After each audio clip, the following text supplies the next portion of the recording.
아옌데의 정책을 보겠습니다. 혁명에 성공한 거야. 민주적인 방식에 의해서. 첫 번째 사회주의 대통령이 된 거죠.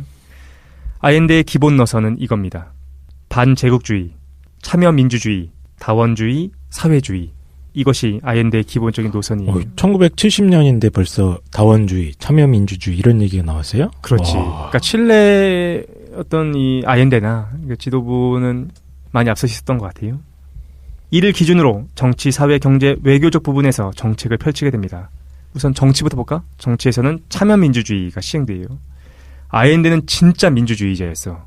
그래서 어떤 정책 결정의 모든 과정에 시민들이 참여할 수 있도록 열어두게 됩니다. 사회적으로는 어땠느냐? 이런 것들을 시행해요. 남녀 동일임금제, 전국민 생활임금제, 사회보장제도를 확대하고 전 국민을 대상으로 예방치료 의료보장을 시행하게 됩니다. 모든 어린이에게 무상으로 우유와 아침 식사 급식을 실시하기로 한 거죠.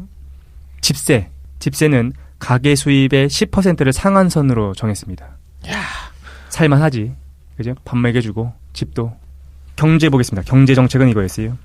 이게 제일 마음에 드네. 집세를 그 가계세 같은 것도 다 제한 상한선을 걸어버린 거잖아요. 그렇죠. 가계 수입의 10% 이상을 받을 수는 없다.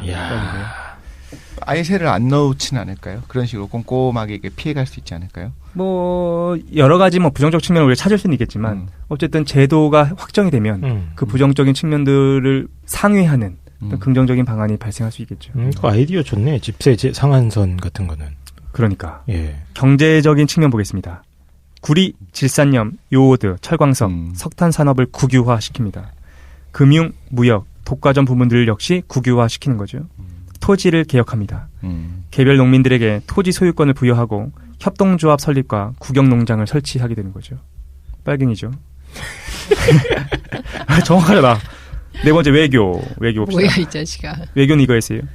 식민주의와 신자유주의에 대한 배격. 미국과 맺은 모든 불평등한 협약과 조약을 개정하고 또는 폐기합니다. 사드 가져가. 이건 칠레군요. 네. 어쨌든 이렇게 잠깐만 잘못됐던 것들에 대해서 수정한다라는 겁니다. 우파의 반격. 근데 이 내용이 너무 좋으니까 깜짝 놀라겠네요. 반대 진영에서. 그렇죠. 이게 계속 가다가는 이거 영구 장기 집권 되겠다 내가. 그렇기도 하고 우리가 꼭 거꾸로 생각해봐야 돼. 예를 들어서 우리 보수적인 입장에서 한번 내가 여기 해당하는 사람이다라고 생각하는 거죠. 우리 가문이 아주 오랜 기간 동안 가문이 갖고 있는 재산이 있었어. 토지도 갖고 있고 공장도 갖고 있고 그 다음에 이제 그걸 가지고 이제 독과점으로 열심히 노력해가지고 내가 만들어낸 거야. 그랬더니 정부가 바뀌더니 하루아침에 어떻게 하느냐면 그걸 다 뺏어가는 거죠. 민영 기업을 국영화시키는 건 그래서 그렇게 어렵죠. 너무 어렵죠. 그래서 그렇죠. 국영 그 사업을 민영으로 돌리는 거, 민자로 돌리는 거를 진짜 주의해서 정말 고심해서 해야 되는데 그렇죠. 그거를 그냥 추진하면 안 된다. 여기까지만 드리고 싶네요. 근데 어쨌든 우리 집안이 대대손손 일궈온 이 토지, 농장과 이거 한꺼번에 뺏기면 그 자리에서 바로 칠레 국기를 두르고 길거리에 그렇죠. 나갈 수도 있겠죠. 그리고 그냥 뺏긴 건 또 아닐 거야. 뭔가 절차는 있었겠죠. 그렇지. 그러면 어떻게 행동하게 될까? 그게 나쁜 사람들이라서 그렇게 행동하는 것이 아니라 자기가 갖고 있는 자본력을 이용해서 여러 가지 방안을 강구하겠지. 내 재산을 지켜야 된다라고. 거기다 좀 솔직히 생각해보면 70% 80%의 지지율도 아니었단 말이야. 그렇지. 얘들 입장에서는 2%의 근소한 차이로 이겼다 아까 말씀하셨었고. 맞아.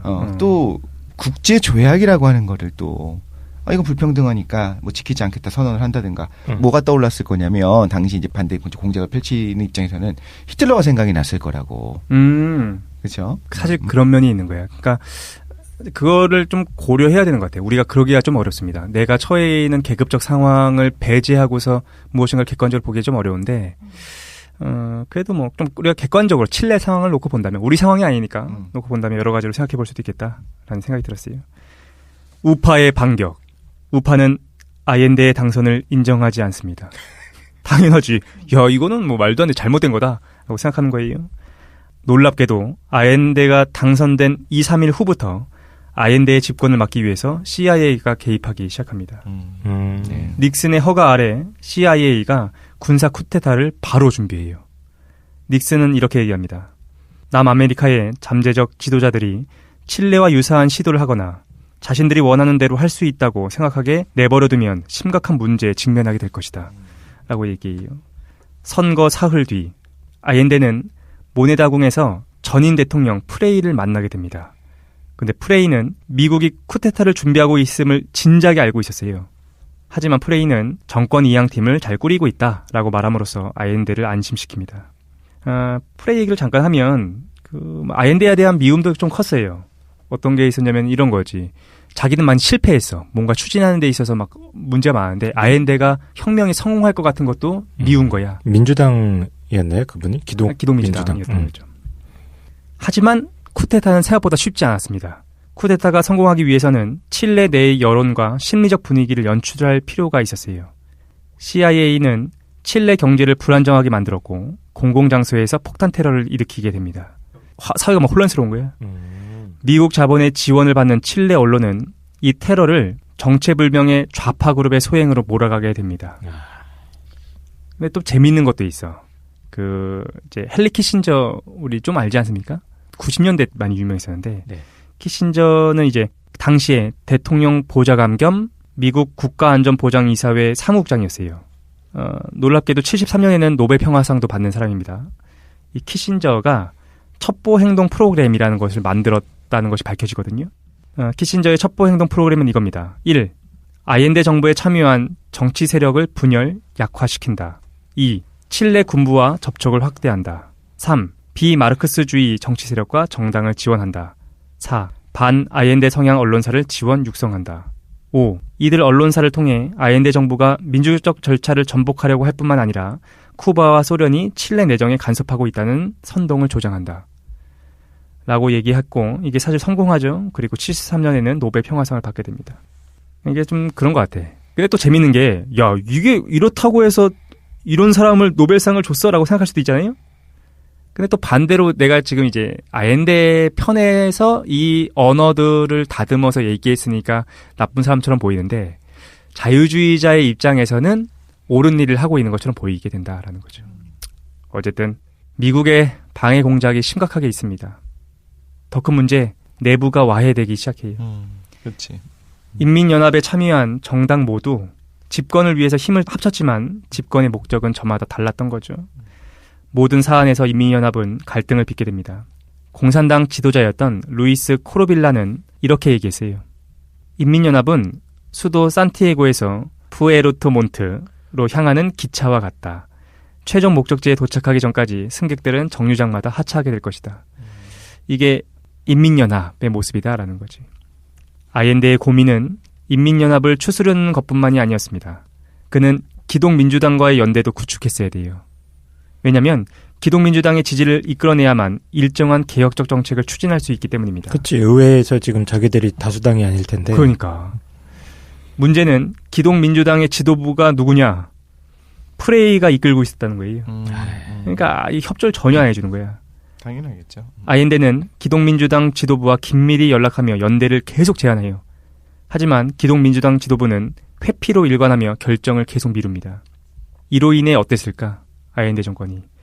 모든 정책 추진이 되는 게 아닌 거예요. 계속 지연되는 거예요. 그렇죠. 그리고 CIA의 선동과 미국 정부의 경제 봉쇄까지 더해지면서 상황은 통제불능의 상태로 빠져들게 됩니다. 그리고 막 무능하다는 평가나 약간 지지 기반도 약해지겠네요. 그렇지. 내부에서도 내부에 있는 사람들도 야 무능해. 왜 카리스마 없이 왜 저러는 거야? 지도력이 부족한 거 아니야? 막 이런 얘기를 하게 된다라는 거죠. 근데 이게 당선이 되자마자 사흘 만에 나흘 만에 그 쿠데타가 준비됐다고 했잖아요. 그때부터 준비를 했어요. 준비는 그렇게 했다는 거죠. 그럼 이런 정책을 추진할 거라는 걸 미리 알고, 근데 정책을 아직 추진하긴 전인 거잖아요. 그렇죠. 당선되고 아직 아무것도 안 된 상황이. 딱 봐도 대통령감이 아니니까.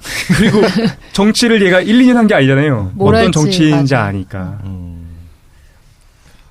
하지만 놀랍게도 이런 혼란 가운데서도 아옌데는 폭등했던 물가를 잡고 프레이 정부에서 3%에도 이르지 못했던 국내 총생산 성장률을 8%까지 치솟게 만들었습니다.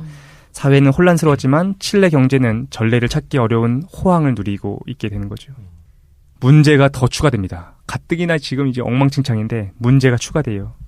1972년 말 피델 카스트로가 3주간의 일정으로 칠레를 방문하면서 문제를 더 키우게 됩니다. 그러니까 집권 2년 차 그렇죠. 네.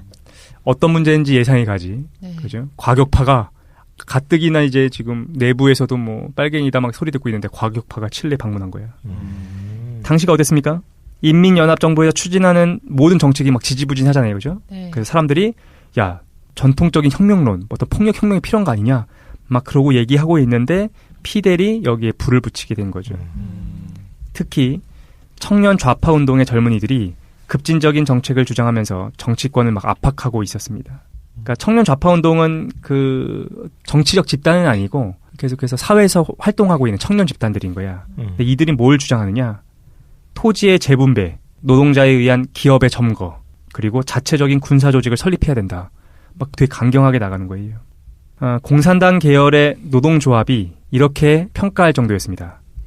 혁명 좌파 운동의 젊은이들은 공산주의자를 부르주아로 반혁명 분자라고 매도하고 있다. 우린 오랜 세월 투쟁해왔다. 지금 같은 상황에 이르기 위해 노동계급은 100여 년의 피를 흘려왔던 것이다. 그런데 혁명 좌파 운동은 며칠 싸워놓고 이 모든 것을 창밖으로 내던지자고 주장한다는 거죠.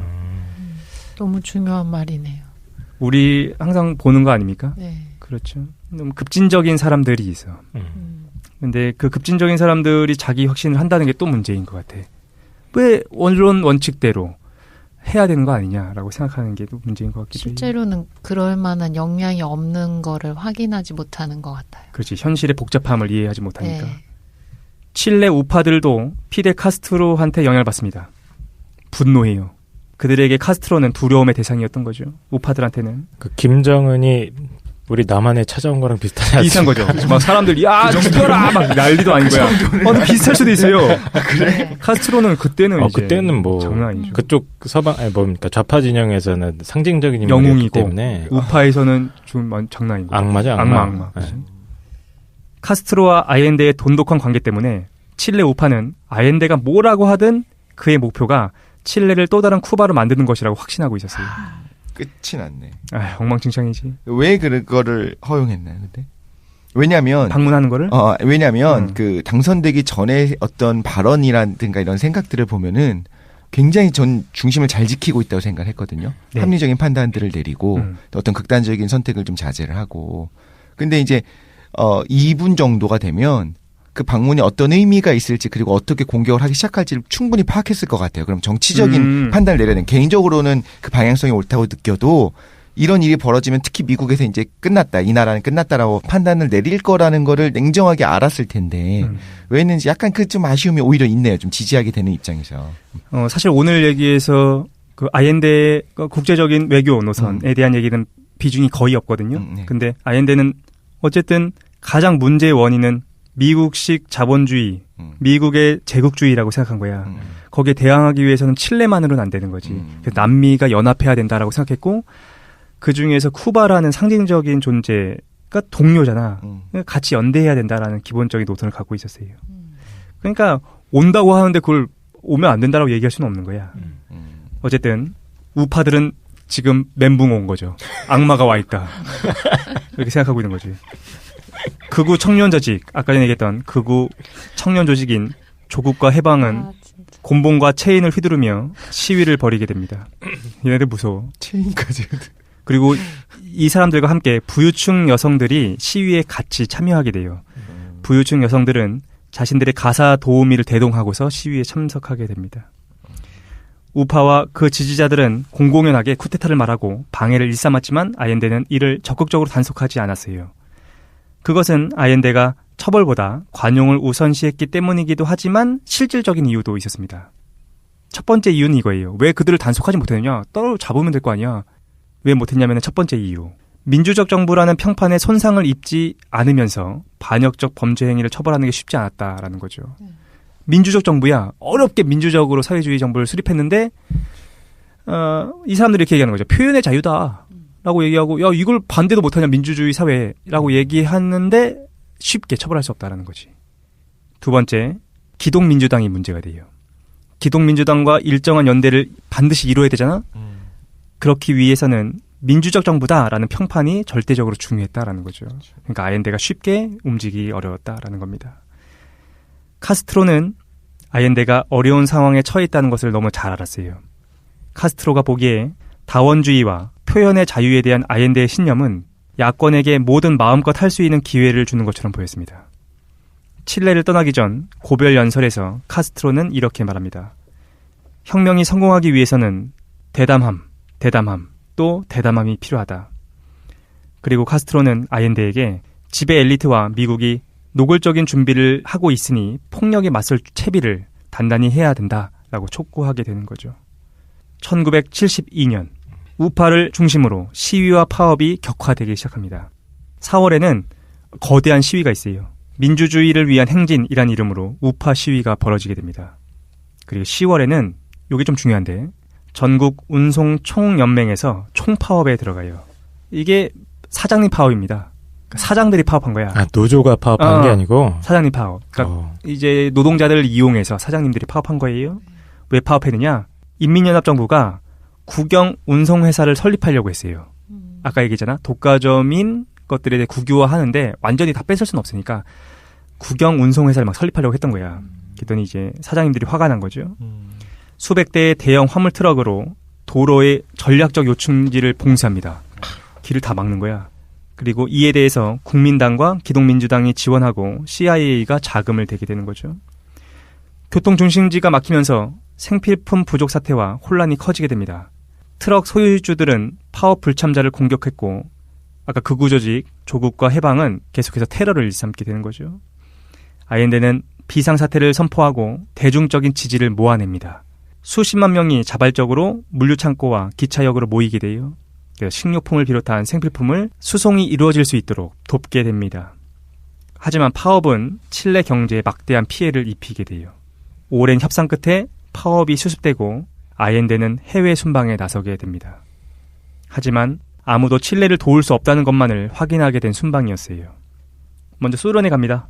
좀 도와줘 라고 얘기했는데 소련은 이미 어느 정도의 지원을 하고 있었어요. 추가적인 지원을 어려워했습니다. 그리고 소련은 당시에 미국과의 어떤 분위기 전환, 데탕트가 최우선 과제였어요. 그러니까 칠레를 신경 못 쓰는 거죠. 다른 라틴 아메리카의 국가들을 방문하게 됩니다. 소련보다 크게 환대를 받았지만 경제적 지원 가능성은 제로에 가까웠어요. 왜냐? 남미는 통합되어 있지 못했고 교역량의 대부분을 미국에 의존하고 있었습니다. 그러니까 칠레를 도와줄 수는 없는 거야. 아옌데가 할 수 있는 일은 유엔에서 미국의 내정 간섭을 비난하는 것밖에 없었습니다. 유엔에서 이렇게 연설해요. 아옌데가. 칠레는 어둠 속에서 깃발도 없이 강력한 무기를 무장한 채 다양한 방식으로 영향력을 행사하는 적과 마주하고 있다. 우리의 주권과 존엄성을 존중한다는 말과 선언으로 위장한 누구인지 감별해낼 수 없는 세력에 의해서 칠레가 희생되고 있다. 미국을 얘기하는 거야. 국제사회는 기립박수로 대응합니다. 하지만 실질적인 도움은 아무도 주지 못했어요. 드디어 때가 왔습니다. 쿠데타가 발생하게 되는 거죠. 중간에 잠깐 좀 그 얘기를 좀 할 것들이 있을 것 같은데 일단 아까 최 사장님께서 말씀하셨던 그 표현의 자유와 다원주의 예. 이 원칙과 혁명 혹은 계몽 이게 항상 참 이게 충돌하는 경우가 너무 많은 것 같아요. 그렇지. 뭔가 올바른 방향으로 이렇게 탁 끌고 나가고 싶은데 이 사회 전체를 올바른 가치 지향을 향해서 나가고 싶은데 거기에 또 다 동의하는 게 아니지 않습니까? 그렇습니다. 예, 그러다가 보니까 항상 이런 분열이나 이런 게 일어나는 것 같고, 그리고 이 아옌데가 제일 아쉬운 것 중에 하나가 그냥 미국한테 한 번만 고개 숙였으면 어땠을까? 오, 정말? 예, 딱 눈 감고 한 번만 고개 숙였으면은. 근데 고개를 숙인다는 게 또 자존심의 싸움이 아니라. 네. 핵심은 그거잖아요. 미국이 소유하고 있고 독점하고 있는 칠레의 자원들. 그런 거에 대해서 그럼 인정해준다. 아유, 죄송해요. 그러면서 한다고 해결될 거 없는 거지. 예를 들면, 지난번에 깡쌤이 우리 그 남양특집 편에서 뭘 하셨냐면, 왜 세계의 절반은 굶주리는가를 하셨잖아요. 근데 거기에 있는 그 아이엔드 이야기가 나와 있었잖아요. 네, 맞아요. 그 네슬레가, 네슬레와의 어떤 알력 싸움이 나오는데, 그 분유, 우상 공급을 공약으로 내세웠다고 했잖아요. 그럼 그 분유를 어디서 날 거냐. 당시에 그 독과점을 하고 있었던 네슬레한테 그 공장 부지를 가지고 있고 그 모든 그 생산 시설을 가지고 있으니까 국유하기 위해서 이제 구매를 하겠다라고 이제 했는데 네슬레에서는 이거를 팔게 되면 그 남미 쪽에 있는 대부분의 국가들이 이제 이런 식으로 넘어갈 수 있을 것 같은 느낌이 드니까 완전히 거부를 하고 이제 협상을 거부를 해버리거든요. 이런 것들을 생각해 보면 그럼 이제 고기를 숙인다라고 한다든가, 그러니까 저도 그 아쉬운 마음은 똑같이 누구나 그런 게 있을 텐데, 그럼 어떻게 해야 되느냐? 내가 살게. 근데 안 팔아? 그럼 뭐 어쩔 수 없지 뭐. 이렇게 해버리면 이제 또 내가 추구했었던 그 공약을 이행할 수도 없게 되는 거잖아요. 그러니까 되게 정말 어려운 것 같아요. 모든 걸 다 추진하는 것도 어렵고, 그럼 여기서 강제적으로 뭐 몰수를 해야 되는가? 그 어떤 다국적 기업, 스위스 기업이죠, 네슬레가 네. 가지고 있었던 농장을 그러면 이제 뭐 권력을 동원해서 몰수를 해야 되니까, 그러면 이제 국제적인 고립을 피할 수 없는 상황이 될 거고. 그리고 몰수당한 쪽에서는 어떤 수단과 방법을 이용해서 그렇죠. 이걸 막으려고 최대한 노력을 하겠지. 그렇죠. 어려운 일 같습니다. 그러니까 뭐 자존심을 구기는 문제다라고 하면 쉽겠지만 할 수 있겠죠. 그게 아니라 진짜 이익과 관련된 문제인 거니까. 쿠데타가 발발합니다. 아옌데가 쿠데타를 예측하지 못한 건 아니었어요. 다만 긍정적으로 생각했다는 게 좀 문제입니다. 인민연합정부가 경제를 성장시키고 사회를 발전시키면 국력이 신장될 것이고 결국 군도 만족시킬 수 있을 것이다 라고 생각한 거예요. 군이 만족하면 쿠데타를 일으키지 않겠지라고 생각한 거야. 아옌데는 군의 자율성을 보장하고 정치로부터의 소외감을 회복시켜주기 위해서 제한적으로 정치에 참여시키기까지 합니다. 또 칠레군의 긍정적인 전통을 강조함으로써 군의 자존감 회복에도 신경을 쓰게 돼요. 그러니까 군을 굉장히 대우해 준 거야. 하지만 군을 움직인 것은 다만 미국과 우파의 노력만이 아니었습니다. 사회당 내부의 일부 급진적 진영이 군을 자극하기 시작해요. 그들은 자체 군사력의 중요성을 강조했고 혁명 좌파운동은 인민의 군대를 창설해야 한다라고 주장하기 시작합니다. 그러니까 내부의 적이 있는 거야. 너무 과격해. 이러한 시도는 현실성이 미미했어요. 그지?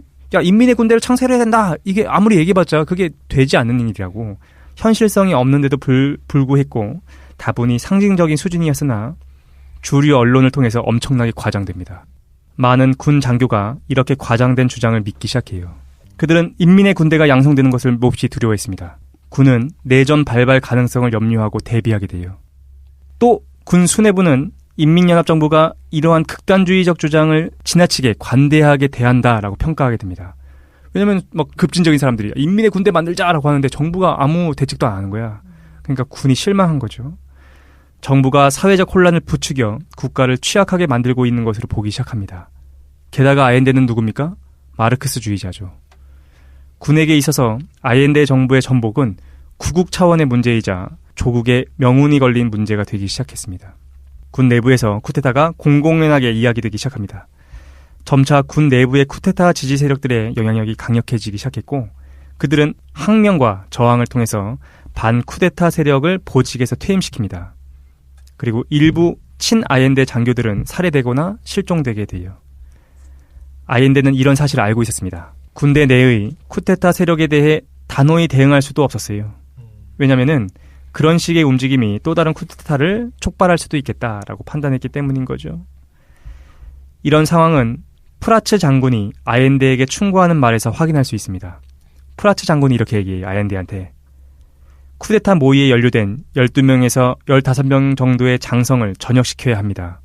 하지만 그렇게 할 경우 내전이 벌어질 수도 있습니다. 그러니까 이럴 수도 저럴 수도 없는 상황에 놓여 있다는 거죠. 인민연합정부에 대한 압박은 하루가 다르게 커져갔습니다. 8월이 들면 아옌데는 침대맡에 신경안정제를 놓고 복용한 후에야 잠자리에 들 수 있었다고 해요. 그리고 결국 D-Day가 옵니다. 1973년 9월 11일 그의 나이 66세 쿠데타가 발발하는 거죠. 아옌데는 새벽 4시 무렵에 잠에서 깼습니다. 자정 무렵부터 군의 수상한 움직임이 포착되어 정부로 전파되고 있었어요. 사태 파악에 들어간 아옌데는 결국 모네다궁으로 가기로 합니다. 7시 20분 대통령궁에 도착합니다. 이미 발파라이소와 산티아고의 통신망이 끊어져 있었고 에너지, 수도, 통신시설이 점령되어 있는 상태였어요. 쿠데타를 일으킨 피노체트는 산티아고 외곽의 육군 통신센터에 자리 잡고 있었습니다. 국방부 청사는 미국 군사자문단이 점령한 상태였던 거죠. 이미 끝난 거야. 아옌데는 짙은 회색 바지에 터틀넥 점퍼, 그 위에 트위드 재킷을 입고 있었습니다. 경호팀과 경찰 몇 명이 함께하고 있었어요. 아옌데는 피델 카스트로가 선물했던 AKM 소총을 손에 쥔 채 곧바로 집무실로 향합니다. 오랜 기간 우려하면서 기다려온 일이 마침내 벌어졌다는 일말의 안도감까지 느껴지기 시작했습니다. 그는 아내한테 전화를 걸었어요. 텐차, 군이 반란을 일으켰소. 우리가 쿠데타를 버텨낼 수 있을지 모르겠소. 오전 7시 55분 아옌데는 첫 번째 대국민 연설을 합니다. 전체를 다 볼 필요는 없고 이런 얘기를 해요. 저는 여기 있습니다. 국민의 의지에 따라 제가 대표하는 정부를 방어하기 위해 이곳을 계속 지킬 것입니다. 방송을 청취한 많은 이들이 공포와 충격에 쌓입니다. 하지만 또 다른 많은 이들은 군이 움직였다는 사실에 안도하기도 해요. 친구와 동지들이 속속 모네다궁으로 모여들었고 아옌데의 딸들도 도착했습니다. 아옌데는 대통령궁 방어를 진두지휘했죠. 약 60여 명이 모여 있었는데 창가에 경호 인력을 배치하고 마지막 순간을 대비하게 합니다. 여러 차례 사실은 그 연설이 있습니다. 근데 9시 15분이 되면 마지막 연설을 하게 되는 거죠. 민중 여러분, 스스로를 보호해야 합니다. 하지만 절대 희생되어서는 안 됩니다. 저들에게 압도당해서도 사륙을 당해서도 안 됩니다. 저들의 모욕을 참아서도 안 됩니다. 조국의 노동자 여러분, 저는 칠레와 칠레의 운명에 대한 믿음이 있습니다. 반역이 우리에게 강요하는 이 잿빛에 스디쓴 순간도 누군가는 반드시 이겨낼 것입니다. 이것을 잊어서는 안 됩니다. 그리 멀지 않은 미래에 더 나은 사회를 건설하기 위해 자유로운 인간이 당당히 걸어갈 드넓은 길이 열릴 것입니다. 칠레 만세, 민중 만세, 노동자 만세. 두 딸과 비서 파이타, 비서가 파이타라는 사람인데 조금 계속 나올 겁니다.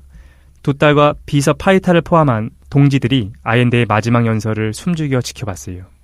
연설 후에 아옌데는 동지들을 한 명씩 끌어안았습니다. 아옌데는 남아있는 사람들한테 대통령궁에서 나갈 것을 명령합니다. 보좌관과 경찰 병력이 우선 나가게 되죠. 나가지 않으려는 두 딸에게는 피델 카스트로에게 메시지를 전달해달라 라는 구실로 설득합니다. 마지못해서 대통령궁 문을 나섰던 첫째 딸 베아트리스는 곧장 잘못된 선택인 것을 알게 돼요. 그녀는 다시 건물로 들어가기 위해서 문을 흔들었지만 문은 열리지 않았습니다. 비서 파이타는 아옌데의 눈에 띄지 않게 잠시 몸을 숨겼다가 이날의 상황이 종료될 때까지 모든 것을 지켜보게 됩니다. 아마 파이타와 연인 사이였던 것 같아요. 공군의 호커헌트 제트기가 산티아고 상공의 모습을 드러냈습니다. 그리고 당시 칠레 주재 미국 대사의 부인은 이 장면을 이렇게 묘사했다라고 지난 시간에 얘기했죠. 기이하게 아름다운 모습이었다. 갑자기 어디선가 비행기가 나타났고 태양은 비행기 날개에 눈부시게 반짝였다. 첫 번째 로켓이 대통령궁 정면에 명중합니다. 엄청난 폭발음과 함께 벽이 무너져 내렸어요. 아옌데는 폭파 순간 파이타를 발견하고 그녀를 보호하기 위해 몸을 던져서 감쌌습니다. 먼지와 연기를 뒤집어 쓴 채 누워서 아옌데는 파이타한테 농담을 던져요. 이 제정신 아니야. 뭐라고 하느냐. 적들이 용기를 짜내서 결국 이를 저지르는구만. 이렇게 농담을 던졌다고 합니다. 두 번째 로켓이 지붕 위에 떨어졌고 건물은 화염에 휩싸이게 됩니다. 상공을 선회하던 경찰 헬리콥터가 뚫린 지붕으로 최루탄을 투하시키죠. 그리고 탱크가 모네다궁의 정문을 뚫고 진입을 시도합니다. 아옌데는 비서실장 집무실 발코니에서 쿠데타군을 향해서 총격을 퍼부어요. 이때 막 싸우고 있었죠? 이때 관저와 인민연합 지지자들의 집은 이웃 주민들한테 약탈당하고 있는 중이었습니다. 그리고 부자 동네에서는 일부 주민들이 쿠데타를 축하하는 뜻으로 칠레 국기를 내걸기 시작했던 거죠. 전투를 벌이고 있는 이들의 피로감은 커져갔습니다. 구출의 희망이 없는 거죠. 대통령궁 방어에 동참했었던 아우구스토 올리바레스가 목숨을 끊습니다. 아옌데와 절친했던 사람인데 국영방송 소속의 존경받는 언론인이었대요. 대통령궁에 남아있는 이들의 사기는 꺾이게 됩니다. 결국 쿠데타군은 대통령궁 옆문을 부수고 건물 안으로 진입합니다. 아래층에서 총격 소리와 파편을 밟는 군화 소리가 들려왔죠. 아옌데는 남은 동지들에게 이렇게 명령합니다. 여러분, 모두 아래층으로 내려가십시오.